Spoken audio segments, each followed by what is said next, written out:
My plan over the next several weeks is to do a team by team recap of the 2012 NFL season, talking about all 32 teams, what went well for them, and in some of the cases, especially for the first several videos in this recap series, what mostly went wrong for these teams during the 2012 NFL season. I'm going to do it in reverse order, meaning that I'm doing it according to the draft order. So I'm going to start off with the worst team in terms of record and draft position for the 2012 NFL season by taking a look at the team that won the, if you call it that, the number one overall draft selection, the Kansas City Chiefs. The Chiefs in 2010 were a surprise team. They won the AFC West, made the playoffs, but two short seasons later, they finished 2-14. They ended up getting the number one overall selection in this upcoming April's draft. And you wonder why? Well, if you watch the Chiefs at all this year, and living where I do in Iowa, I actually got quite a few Chiefs games. You know they had terrible play at quarterback.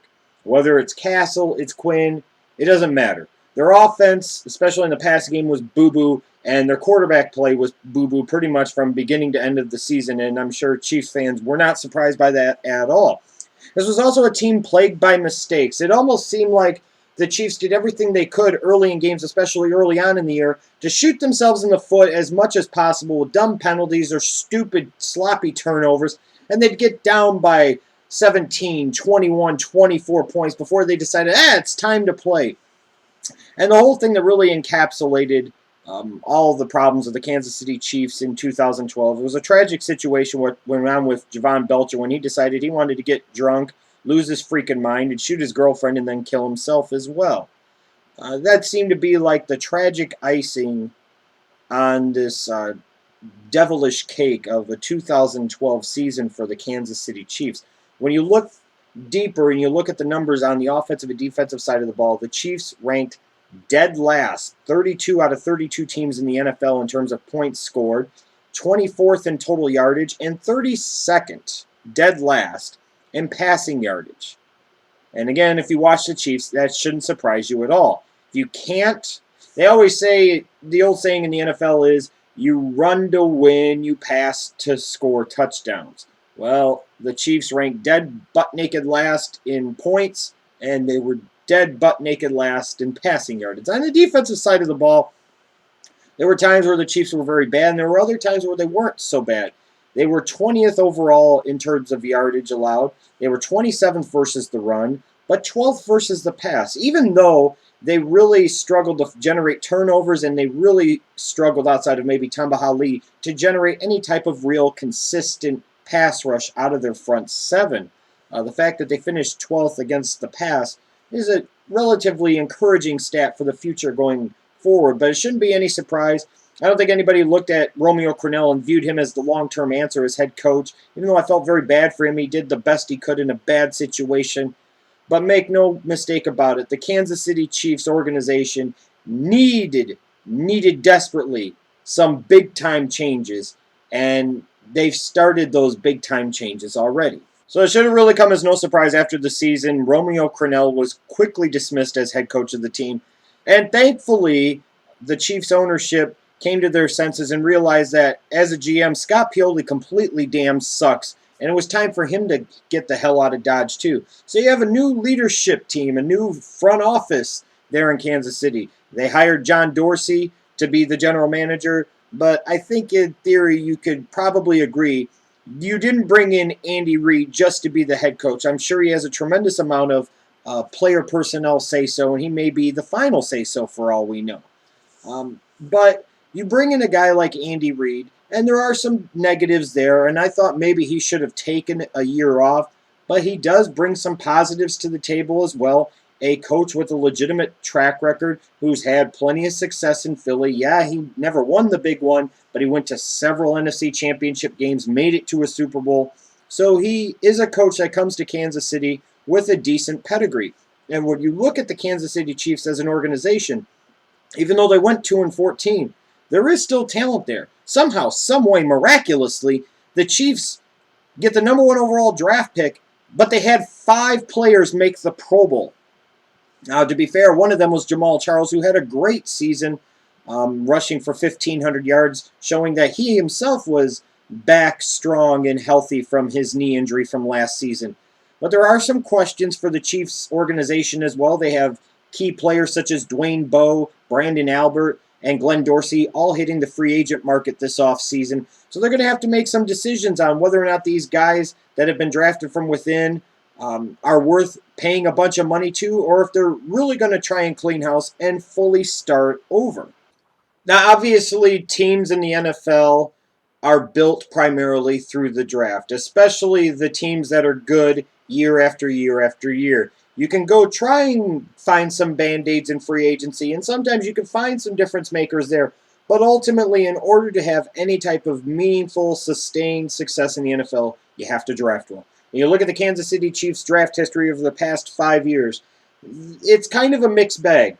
The 2008 and 2010 drafts were actually pretty good. It provided them with Pro Bowl talent and depth. And I think that's a large contributing factor to why they won the division in 2010. But their 2009, 2011, and 2012 draft classes aren't all that special. Not very good. Not exactly an F grade. There have been other teams that have drafted far worse.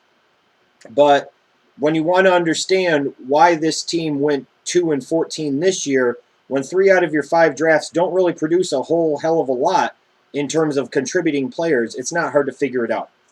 And this is one major reason why the changes that were made for Kansas City were made, that they brought in Andy Reid and they brought in John Dorsey, because you're going to get a dramatically different philosophy in terms of how they run the draft. Now, Andy Reid, yes, he does, and I understand to a degree it somewhat mirrors Pioli a little bit in the sense that Andy Reid, in his history in Philadelphia, absolutely was in love with taking offensive and defensive linemen in the first round of the draft.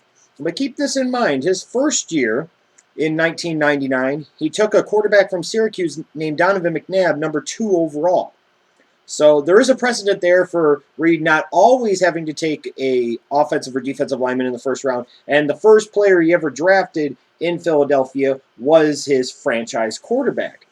And you look at it, yeah, like I said, he has that philosophy of the game is won and lost in the trenches, and you could definitely argue that. But I think at times in Philly, he got a little too carried away with that and ignored some other bigger needs, or, definitely missed out on some better talents that were available. As far as John Dorsey, the team's new general manager, he comes very much from a best player available type of mentality that is prevalent and has been prevalent for a number of years now in the Green Bay Packers organization, where he was the director of college scouting for many years. That's a front office that over the past several years has drafted such guys as Aaron Rodgers and Jordy Nelson and Randall Cobb and Greg Jennings, B.J. Raji, Clay Matthews, Casey Hayward. They've had some good success in the draft, at times drafting the best player available regardless of position of need, especially when you look at a guy like Aaron Rodgers back in 2005. So that kind of harps the question, or brings the ultimate question, what are the Chiefs going to do in this offseason?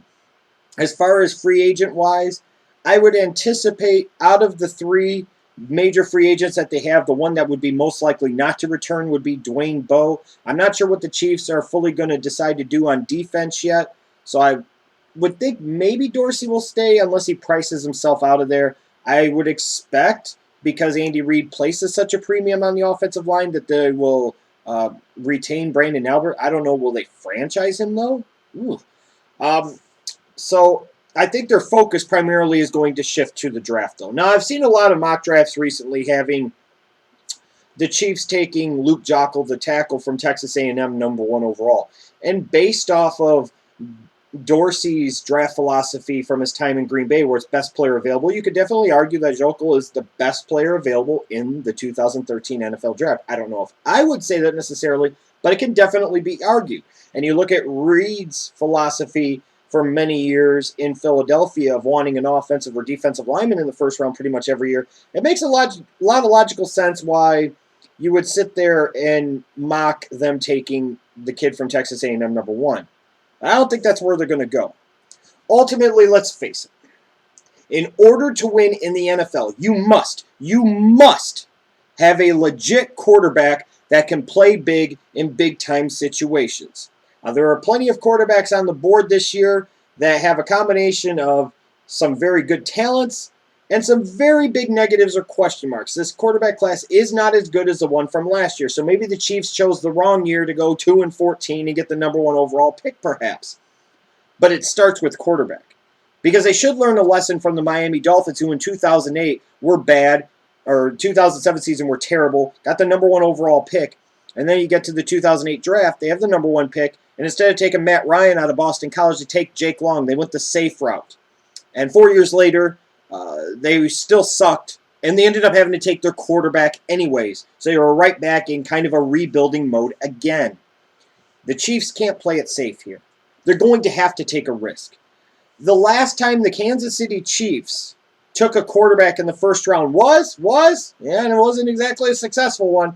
It was Todd Blackledge out of Penn State in that legendary 1983 draft class, which saw 3 of those quarterbacks out of the 6 drafted in the first round go to the Hall of Fame. Clearly, Blackledge was not one of them. But that was the last time the Chiefs took a quarterback in the first round. That's now 30 years ago. Just like I thought with the Miami Dolphins last year, where they had to take Ryan Tannehill. They had to take a quarterback. I think beyond a shadow of a doubt, the Kansas City Chiefs must do the right thing. They cannot play it safe and take Jokel. Because you have an offensive line, ooh, good. If your quarterback still sucks, it doesn't matter. You have to move on once and for all from the Matt Castle era, which means you have to move on from the Scott Pioli era, and you have to find your guy. Whether that be for Geno Smith or Mike Glennon, I don't know yet. But Andy Reid, I think deep down knows that he's coming in and he's wanting to rebuild from the ground up. And ultimately, when he did it in Philadelphia, he started off with Donovan McNabb. As a result, I would be stunned, absolutely stunned, if the Kansas City Chiefs did not take a quarterback with the first overall selection. And if and when they do, I will support them on that decision, because ultimately in the NFL, you must have a quarterback. You can have a great offensive line, but if your quarterback stinks, you're only going to make it so far no matter what. And like I said, this is a chance for the Kansas City Chiefs to learn from other teams' previous mistakes, like whether it be the Miami Dolphins of just a few short years ago. They still had to take their quarterback 4 years later, and they're rebuilding again. The Chiefs want to rebuild once and do it right. In order to do that, they're going to have to take a quarterback. If you disagree with me, that's fine, but I'm standing firm on that. Any of you Chiefs fans, let me know what you expect out of your team coming this offseason, what you look forward to the most for the 2013 season.